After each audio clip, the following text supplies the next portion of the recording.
I picked up a bagged brick vehicle from Amazon the other day. I was kind of sure what was in it, but you never really know when you get that seller and they offer a ton of SKUs under the same item. I was looking forward to the end result and seeing what I was working with as the build came together.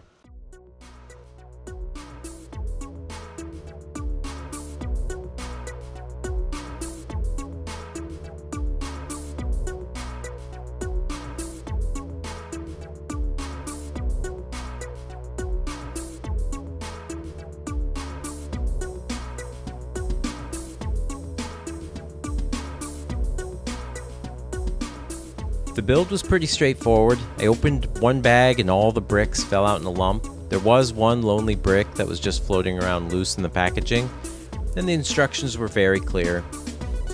Unlike Lego builds these days, there was some complexity in reading the instructions for each step. Lego has entirely oversimplified its builds so that a rotting potato could likely put together the Death Star. It would just do it 2 bricks at a time. I'm pretty sure Lego spends more on printing manuals than actually making plastic bricks. The color differentiation in the guide was useful enough to help identify what I was putting onto the build and where it should go. I actually liked the increased challenge and much preferred this to my last Lego.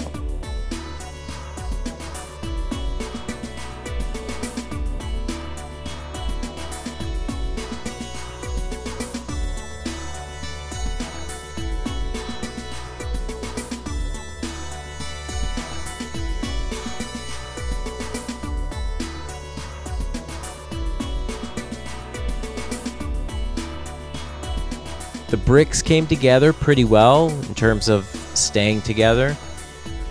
These non-Lego kits have come a long way from when I was buying off-brand kits for my kids like 10 years ago.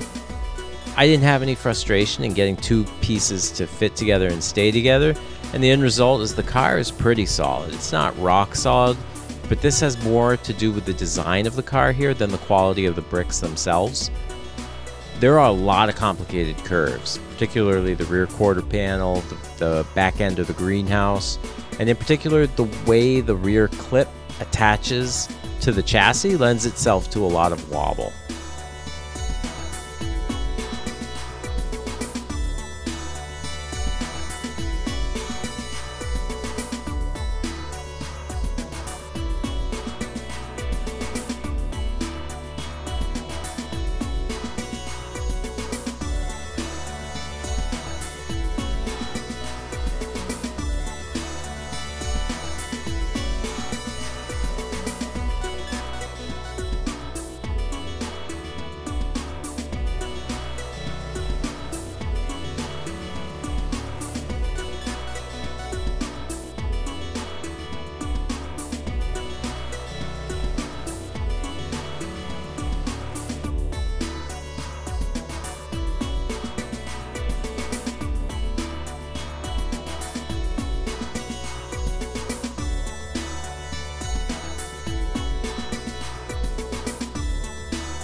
At first I thought the car was going to be an early 70s Ford Falcon XB, but I see clearly now that it's a 70s Chevelle SS.